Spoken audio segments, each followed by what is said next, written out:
ಬಸವಕಲ್ಯಾಣ ಐತಿಹಾಸಿಕ ನಗರದಲ್ಲಿ ಜೈಮಠದಲ್ಲಿ ವಿಶೇಷವಾಗಿ ಫಾಲ್ಗುಣ ಶುದ್ಧ ತ್ರಯೋದಶಿ ದಿನದಂದು ಜಗದ್ಗುರು ರೇಣುಕಾಚಾರ್ಯ ಜಯಂತಿ ಮಹೋತ್ಸವ ಹಾಗೂ ಅಭಿನವ ರೇಣುಕಾ ಶ್ರೀ ಪ್ರಶಸ್ತಿ ಪ್ರದಾನ ಸಮಾರಂಭವು ನಾಳೆ ದಿವಸ ದಿನಾಂಕ 1-3-2026 ಸಾಯಂಕಾಲ 4 ಗಂಟೆಗೆ ಪ್ರಶಸ್ತಿ ಪ್ರದಾನ ಸಮಾರಂಭ ಜರುಗಲಿದ್ದು, ಈ ಕಾರ್ಯಕ್ರಮಕ್ಕೆ ಸಿಡಸಲ ಬ್ರಹ್ಮ ಸಿದ್ದೇಶ್ವರ ಶಿವಾಚಾರ್ಯರು, ಹಿರೇಮಠ ಚಿತ್ತ ಪರಮ ಪೂಜ್ಯರು ದಿವ್ಯ ಸಾನ್ನಿಧ್ಯವನ್ನು ವಹಿಸಿಕೊಳ್ಳಲಿದ್ದಾರೆ. ಸಮ್ಮುಖವನ್ನ ನಮ್ಮ ಮಣಿಪುರ ಅಭಿನವ ಚನ್ನಬಸವ ಮಹಾಸ್ವಾಮಿಗಳು, ಹಿರಕಮಠ ಮಂಠಾಳ ಪರಮ ಪೂಜ್ಯರು ಸಮ್ಮುಖವನ್ನು ವಹಿಸಿಕೊಳ್ಳಲಿದ್ದಾರೆ. ನಮ್ಮ ಶರಣಪ್ಪ ಬಿರಾದರ್ ಅವರು ಅಧ್ಯಕ್ಷತೆಯಲ್ಲಿ ದಿಲೀಪ್ ಕುಮಾರ್ ದೇಸಾಯಿ ಕಲ್ಯಾಣ ನಾಡು ಗ್ರಾಮೀಣ ಜನಪದ ಕಲಾವೃಂದದ ಅಧ್ಯಕ್ಷರಾಗಿ ಈ ಕಾರ್ಯಕ್ರಮದ ಗೌರವ ಉಪಸ್ಥಿತಿಯನ್ನು ವಹಿಸಿಕೊಳ್ಳಲಿದ್ದಾರೆ. ಮುಖ್ಯ ಅತಿಥಿಗಳಾಗಿ ಚೆನ್ನಪ್ಪ ಸಿದ್ದರಾಮಪ್ಪ ರಾಜಪುರಿ ಅವರು ಕರಾಪ್ ಹಾಗೂ ಸುವರ್ಣಕಾರರ ಸಂಘದ ಅಧ್ಯಕ್ಷರಾಗಿ ಈ ಅತಿಥಿ ಸ್ಥಾನವನ್ನು ವಹಿಸಿಕೊಳ್ಳಲಿದ್ದಾರೆ. ಹೀಗಾಗಿ ಈ ಎಲ್ಲ ಕಾರ್ಯಕ್ರಮಕ್ಕೆ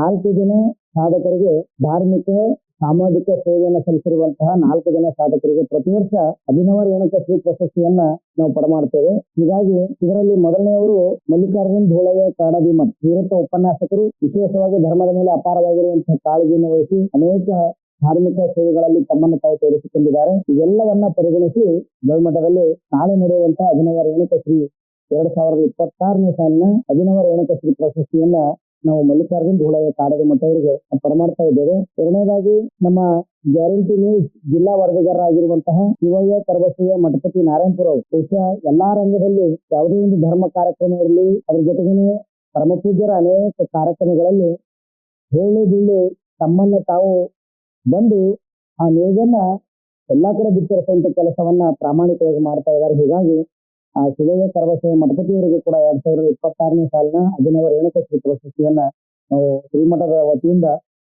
ಕೊಡ್ತಾ ಇದ್ದೇವೆ. ಮೂರನೇದಾಗಿ ನಮ್ಮ ತ್ರಿಪ್ರಾಂತದ ನಿವಾಸಿಯಾಗಿರುವಂತಹ ನಮ್ಮ ಬಸವರಾಜ್ ಹನಶೆಟ್ಟಿ ಮಾಲಿಪಾಟೀಲ್ ಅವರು ಬಹುಶಃ ಯಾವುದೇ ಒಂದು ಕಾರ್ಯಕ್ರಮ ನಮ್ಮ ತ್ರಿಪ್ರಾಂತದಲ್ಲಿ ನಡೆಯುವಂತಹ ಕಾರ್ಯಕ್ರಮದಲ್ಲಿ ಎಲ್ಲವನ್ನ ಜವಾಬ್ದಾರಿಯನ್ನು ಹಂಚಿಕೊಂಡು ತಮ್ಮದೇ ಆಗಿರುವಂತಹ ಸೇವೆಯನ್ನ ನಿರಂತರವಾಗಿ ಮಾಡ್ತಾ ಇದ್ದಾರೆ. ಯಾವುದೇ ಒಂದು ಫಲಾಪೇಕ್ಷೆ ಇಲ್ಲ, ಹಮ್ಮು ಬಿಮ್ಮು ಅಂತಕ್ಕಂಥ ಭಾವ ಇಲ್ಲ. ಒಟ್ಟಾರೆ ಇದು ನಮ್ಮ ಕಾರ್ಯಕ್ರಮ ಅಂತಕ್ಕಂಥ ಭಾವದಿಂದ ಪ್ರತಿ ವರ್ಷನೂ ಕೂಡ ಮಡಿವಾಳ ಮಾಚಿದೇವರ ಜಾತ್ರಾ ಮಹೋತ್ಸವದಲ್ಲಿ ಅನೇಕ ಜನ ಭಾಗಿಯಾಗ್ತಾರೆ. ಅದರಲ್ಲಿ ನಮ್ಮ ಬಸವರಾಜ್ ಹನಮಶೆಟ್ಟಿ ಮಾಲಿಪಾಟೀಲ್ ಅವರು ಕೂಡ ಅದರಲ್ಲಿ ಭಾಗಿಯಾಗ್ತಾರೆ. ಹೀಗಾಗಿ ನಮ್ಮ ಮಠದ ಕಾರ್ಯಕ್ರಮ ಇರಲಿ, ಜಾತ್ರೆ ಇರಲಿ, ಊರಲ್ಲಿ ಯಾವುದೇ ಒಂದು ಸಭೆ ಸಮಾರಂಭಗಳು ಇದ್ರೆ ಅಲ್ಲಿ ಮುಂದಿರುವಂತವ್ರು ಯಾರು ಅಂದ್ರೆ ನಮ್ಮ ಬಸವರಾಜ್ ಮಾಲಿಪಾಟೀಲ್ ಅವರು. ಹೀಗಾಗಿ ಅವೆಲ್ಲವನ್ನು ಗುರುತಿಸಿ ಅವರಿಗೂ ಕೂಡ 2026ನೇ ಸಾಲಿನ ಅಭಿನವ ರೇಣುಕಾ ಶ್ರೀ ಪ್ರಶಸ್ತಿಯನ್ನ ನಾವು ಶ್ರೀಮಠದಿಂದ ಅವರಿಗೆ ಪಡಮಾಡ್ತಾ ಇದ್ದೇವೆ. 4ನೇದಾಗಿ ನಮ್ಮ ಸದಾನಂದ ವೀರಯ್ಯ ಸ್ವಾಮಿ ಕಣಿಗೆ ನಿರಂತರವಾಗಿ ರೇಣುಕಾಚಾರ್ಯ ಜಯಂತಿ ಆ ಒಂದು ಸಂದರ್ಭದಲ್ಲಿ ಸಂಘಟನೆಯನ್ನ ಮಾಡಿ ಎಲ್ಲರನ್ನ ಒಗ್ಗೂಡಿಸಿ ಒಂದಿಷ್ಟು ಬಸವೇಶ್ವರ ದೇವಸ್ಥಾನದಿಂದ ಗವಿಮಠದವರೆಗೆ ಒಂದು ಸುಂದರವಾಗಿರುವಂತಹ ರೇಣುಕಾಚಾರ್ಯ ಜಯಂತಿಯ ಉತ್ಸವವನ್ನ ಜವಾಬ್ದಾರಿಯನ್ನು ಹೊತ್ಕೊಂಡು ಅದರಲ್ಲಿ ಲಿಗ್ಗೊಳ್ಳ ಆಗಿರ್ಬೋದು, ಬ್ಯಾಂಡು, ಬಾಜೆ, ಡಿಜಿ ಹೀಗೆ ಹಲವಾರು ಕಾರ್ಯವನ್ನ ಮಾಡಿದ್ರು ಕೂಡ ಇದೆಲ್ಲ ಗುರುವಿನ ಸೇವೆ ಅಂತಕ್ಕಂಥ ಭಾವದಿಂದ ಸುಮಾರು ವರ್ಷ ಸಾಧನೆ ಒಂದು ಕಾರ್ಯವನ್ನ ಮಾಡ್ತಾ ಇದ್ದಾರೆ. ಅಂತಹ ಎಲ್ಲ ಕಾರ್ಯವನ್ನ ಪರಿಗಣಿಸಿ ಅವರಿಗೂ ಕೂಡ ಈ ವರ್ಷದ 2026ನೇ ಸಾಲಿನ ಅಭಿನವ ರೇಣುಕಾ ಶ್ರೀ ಪ್ರಶಸ್ತಿಯನ್ನ ಈ ವರ್ಷ ಅವರಿಗೆ ಕೊಡ್ತಾ ಇರುವುದು ನಿಜವಾಗ್ಲೂ ಕೂಡ ಬಹಳ ಹೆಮ್ಮೆ ಅನಿಸ್ತದೆ ಅಂತಕ್ಕಂಥ ಮಾತನ್ನು ಹೇಳ್ತಾ, ಹೀಗೆ ಹಲವಾರು ಜನ ಇನ್ನೂ ಉಳಿದಿದ್ದಾರೆ.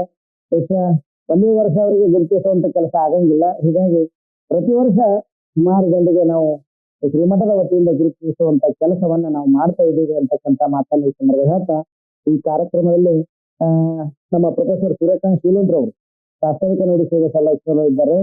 ಜೊತೆಗೇನೆ ಪ್ರೊಫೆಸರ್ ರುದ್ರೇಶ್ವರ ವಿರೂಪಾಕ್ಷಯ್ಯ ಗೋಟ ಅವರು ಸ್ವಾಗತವನ್ನ ಮಾಡಲಿದ್ದಾರೆ. ಮತ್ತೆ ಒಟ್ಟಾರೆ ಈ ಒಂದು ಕಾರ್ಯಕ್ರಮದ ನಿರೂಪಣಾ ಸೇವೆಯನ್ನ ರಮೇಶ್ ರಾಜೇ ಅವರು ಮಾಡ್ತಾ ಇದ್ದಾರೆ. ಹೀಗಾಗಿ ಎಲ್ಲ ಕಾರ್ಯಕ್ರಮಕ್ಕೆ ಸಕಲ ಸದ್ಭಕ್ತಾದಿಗಳು ಹೆಚ್ಚಿನ ಸಂಖ್ಯೆಯಲ್ಲಿ ಆಗಮಿಸಿ ಸಾಯಂಕಾಲ ನಡೆಯುವಂತಹ ಈ ಒಂದು ಪ್ರಶಸ್ತಿ ಪ್ರದಾನ ಸಮಾರಂಭಕ್ಕೆ ತಾವೆಲ್ಲರೂ ಹೆಚ್ಚಿನ ಸಂಖ್ಯೆಯಲ್ಲಿ ಆಗಮಿಸಿ ಧನಲಿಂಗರ ಧರ್ಮದ ಶಿವಯೋಗಿಗಳ ಆಶೀರ್ವಾದ ಪಡೆದು ವಿಶೇಷವಾಗಿ ಕಾರ್ಯಕ್ರಮದಲ್ಲಿ ಭಾಗಿಯಾಗಿ ಮಹಾಪ್ರಸಾದವನ್ನು ಸ್ವೀಕರಿಸಬೇಕು ಅಂತಕ್ಕಂಥ ಮಾತನ್ನ ಈ ಸಂದರ್ಭದ ಮುಖಾಂತರವಾಗಿ ತಮ್ಮೆಲ್ಲರಿಗೂ ಹೇಳಕ್ ಇಷ್ಟಪಡ್ತೇನೆ. ತಾವು ಬನ್ನಿ, ತಮ್ಮವರನ್ನು ಕರೆದುಕೊಂಡು ಬನ್ನಿ, ಸರ್ವರು ಬನ್ನಿ, ಸಮಭಾವ ತನ್ನಿ ಅಂತಕ್ಕಂಥ ಮಾತನ್ನು ಹೇಳ್ತಾ ಇದ್ದೇನೆ. ಮಳೆಯದೇ ನಾಳೆ ನಡೆಯುವಂತಹ ಸಾಯಂಕಾಲ ಪ್ರಶಸ್ತಿ ಪ್ರದಾನ ಸಮಾರಂಭದಲ್ಲಿ ತಾವೆಲ್ಲರೂ ಕೂಡ ಬಂದು ಆ ಕಾರ್ಯಕ್ರಮ ಯಶಸ್ವಿಗೊಳಿಸಬೇಕಾಗಿ ತಮ್ಮಲ್ಲಿ ಪ್ರಾರ್ಥನೆಯನ್ನು ಮಾಡ್ತಾರೆ.